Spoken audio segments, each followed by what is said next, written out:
크리스찬들은 다양한 정체성을 가지고 있습니다. 구원받은 자, 하나님의 사랑을 받는 자, 성도, 혹은 더 나아가서 중보기도자.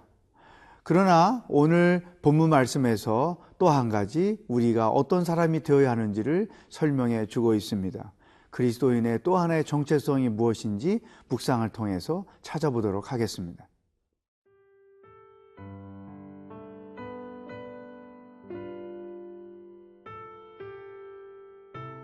아가 3장 1절에서 11절 말씀입니다. 내가 밤에 침상에서 마음으로 사랑하는 자를 찾았노라. 찾아도 찾아내지 못하였노라. 이에 내가 일어나서 성 안을 돌아다니며 마음에 사랑하는 자를 거리에서나 큰 길에서나 찾으리라 하고 찾으나 만나지 못하였노라. 성 안을 순찰하는 자들을 만나서 묻기를 내 마음으로 사랑하는 자를 너희가 보았느냐 하고 그들을 지나치자마자 마음에 사랑하는 자를 만나서 그를 붙잡고 내 어머니 집으로 나를 잉태한 이의 방으로 가기까지 놓지 아니하였노라. 예루살렘 딸들아, 내가 노루와 들사슴을 두고 너희에게 부탁한다. 사랑하는 자가 원하기 전에는 흔들지 말고 깨우지 말지니라. 모략과 유향과 상인의 여러 가지 향품으로 향내 풍기며 연기 기둥처럼 거친 들에서 오는 자가 누구인가? 볼지어다, 솔로몬의 가마라. 이스라엘 용사 중 60명이 둘러쌌는데 다 칼을 잡고 싸움에 익숙한 사람들이라. 밤의 두려움으로 말미암아 각기 허리에 칼을 찾느니라. 솔로몬 왕이 레바논 나무로 자기의 가마를 만들었는데 그 기둥은 은이요 바닥은 금이요 자리는 자색 깔개라. 그 안에는 예루살렘 딸들의 사랑이 엮어져 있구나. 시온의 딸들아, 나와서 솔로몬 왕을 보라. 혼인날 마음이 기쁠 때에 그의 어머니가 씌운 왕관이 그 머리에 있구나. 오늘 본문 말씀의 주인공의 행동을 통해서 우리는 사랑의 속성이 무엇인지를 하나 발견하게 됩니다. 1절과 2절 말씀, 내가 밤에 침상에서 마음으로 사랑하는 자를 찾았노라. 찾아도 찾아내지 못하였노라. 이에 내가 일어나서 성 안을 돌아다니며 마음에 사랑하는 자를 거리에서나 큰 길에서나 찾으리라 하고 찾으나 만나지 못하였느니라. 사랑하는 연인을 찾기 위해서 이리저리 헤매가고 있는 이 모습에서 우리는 사랑의 속성을 알게 되는 것이죠. 그 사랑의 속성이 뭘까요? 사모함, 그리움, 보고 싶음이라는 것이죠. 여러분, 우리 크리스찬들은 하나님을 사모하고 하나님을 그리워하고 하나님을 보고 싶어하는 그 사랑을 가져야 되는 것이죠. 그게 건강한 사람, 건강한 크리스찬의 어떤 증표이기도 합니다. 이것을 다른 말로 표현하면 영적인 목마름, 영혼의 고갈이라고도 할 수 있죠. 내가 인생을 살아가면서 하나님이 필요하다고 느껴짐, 하나님의 도움이 필요하다고 느낌, 하나님의 지혜가 필요하다고 느껴지는 것, 이것이 하나님을 그리워하고 하나님을 사모하고 있는 것이죠. 특별히 시편 42편에 보면 이런 사모함을 잘 설명해 주고 있죠. 가사로 또 곡을 붙여서 우리가 예배 때도 많이 부르는 그와 같은 찬송이죠. 목마른 사슴 시냇물을 찾아 헤매이듯 내 영혼 주를 찾기에 갈급하나이다. 이 영혼의 목마름, 어떤 영혼을 사모함, 이런 것들이 기본적으로 우리 마음에 있어야 그 사람은 건강한 그리스도인으로 살아갈 수 있다는 것이죠. 그렇다면 이런 영혼의 목마름은 무엇으로 채울 수 있는가? 그것이 곧 하나님의 말씀이라고 하는 것입니다. 왜냐하면 하나님은 우리들에게 그 목마름, 배고픔을 해결할 수 있는 대안으로서 하나님의 말씀을 주신 것이죠. 말씀을 묵상하고 그 묵상한 말씀을 또 되새기고 또 삶에서 그것들을 지켜나갈 때 우리의 목마름은 채워지고 갈급함이 채워지게 된다는 거죠. 이런 건강한 증세가 분명히 우리에게 있어야 하는 거예요. 여러분에게 제가 질문합니다. 내 안에는 이런 목마름이 있는가? 그리고 그 목마름을 채우는 말씀 묵상이 내 삶 가운데 있는가? 우리가 사람이 건강하면 끼니가 되면 배고픔을 느끼죠. 저도 사실은 제일 취약한 점이 배고픔을 못 찾는 건데요. 그럴 때마다 먹거리를 먹어야 내 신체적인 리듬이 자기 자리를 지키듯이 건강한 크리스찬이라고 하면 기본적으로 하나님과 그분의 말씀에 대한 목마름을 갖게 돼 있어요. 때가 돼도 식욕이 없다면 그 사람은 위병이 있거나 뭔가 신체에 병이 있는 것이죠.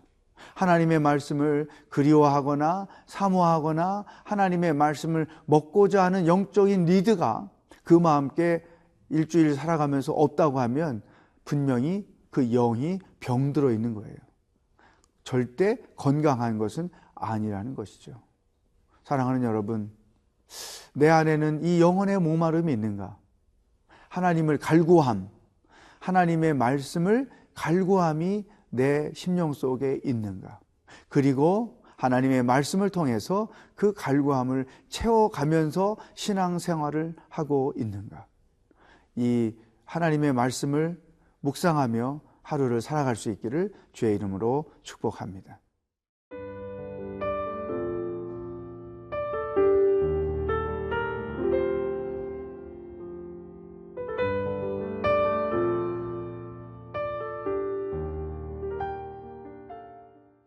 이스라엘 사람들의 혼인 예식은 오늘날 우리 한국에서 행하는 것과 많은 차이가 있습니다. 먼저 낮 시간이 덥기 때문에 밤 시간에 하고요. 또 그들이 우리처럼 예식장에 만나서 함께 결혼을 하는 게 아니고 신랑이 신부 집으로 가서 밤을 새우고 함께 지내고 그리고 신부를 자기 집으로 데려오는 이 의식이 있는 것이죠. 오늘 이 아가서의 주인공인 솔로몬도 그와 같은 예식을 이렇게 표현하고 있습니다. 7절 8절 볼지어다 솔로몬의 가마라 이스라엘 용사 중 60명이 둘러쌌는데 다 칼을 잡고 싸움에 익숙한 사람들이라 밤의 두려움으로 말미암아 각기 허리에 칼을 찾느니라. 여러분, 이 솔로몬 왕이 신부를 맞이하기 위해서 행차하는 장면을 7절부터 쭉 기록해 놨어요. 11절에 보면 시온의 딸들아 나와서 솔로몬 왕을 보라. 혼인날 마음이 기쁠 때에 그의 어머니가 시온 왕관이 그 머리에 있구나. 신랑이 신부를 영접해 하러 가기 위해서 행차하는 모습을 여기서 우리가 보는 것입니다. 자, 이 본문 말씀에서 우리는 무엇을 묵상할 수 있을까요? 예수 그리스도가 신부 되시고 신랑 되시고 우리는 그분의 신부이지요. 그렇다고 하면 예수께서 신랑이 되셔서 이렇게 우리를 찾아오셨어요. 또 앞으로 찾아오시겠죠. 그럴 때 나는 그 신랑을 맞이하기에 합당한 신부로 살아가고 있는가? 나는 예수님의 신부인데 예수님의 신부다운 사람으로 살아가고 있는가를 돌이켜봐야 한다는 것이죠. 신부는 어떤 특징을 갖고 있을까요? 기본적으로 순결한 거죠. 그리고 거룩한 것이죠. 그리고 신랑을 맞이할 준비를 하는 것이죠. 내가 예수님의 신부로서 나는 예수님을 맞이할 준비를 하고 살고 있는가? 마치 열처녀들이 등불을 가지고 신랑을 기다렸던 것처럼 5처녀는 등불을 충분히 준비해서 신랑을 영접했지만 5처녀는 부족하게 준비해서 결국은 신랑을 영접하지 못한 그 예수님의 비유를 통해서 오늘 우리가 어떻게 살아야 하는지 하나님의 음성을 들을 필요가 있습니다. 어떻게 하는 것이 꺼지지 않도록 등불을 충분히 준비하고 신랑 대신 예수님을 기다리는 신부가 되는 것일까요? 깨어 있어야 하는 것이죠. 매일매일 말씀을 묵상하고 기도 생활을 통해서 자기의 삶을 순결하게 하고 자기 삶을 경건하게 하고 자기 삶을 거룩하게 이루어 가는 것입니다. 그리고 언제 어느 때 신랑이 오셔도 부끄러울 것이 없는 사람으로 신랑을 영접할 수 있도록 깨어 있어야 한다는 것이죠. 여러분, 크리스찬이란 여러 가지 정체성을 가지고 있지만 오늘 아가서를 통해서 우리에게 주시는 이 정체성을 분명히 기억해야 합니다. 나는 그리스도의 신부다. 신랑 되신 예수님이 나를 맞이하러 오실 것이다. 그때 나는 기쁨으로 순결하고 거룩하게 그리고 준비된 신부로서 부끄러울 게 없는 신부로서 신랑을 맞이하게 될 것이다.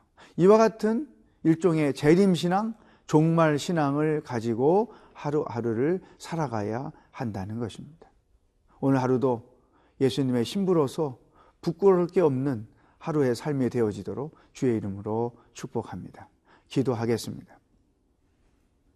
하나님, 우리를 예수님의 신부로 삼아 주셔서 감사합니다.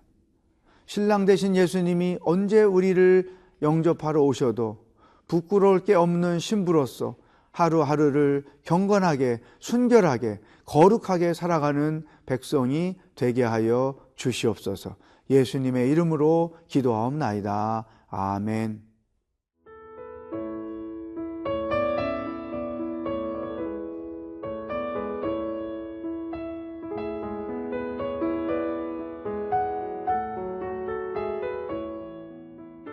이 프로그램은 시청자 여러분의 소중한 후원으로 제작됩니다.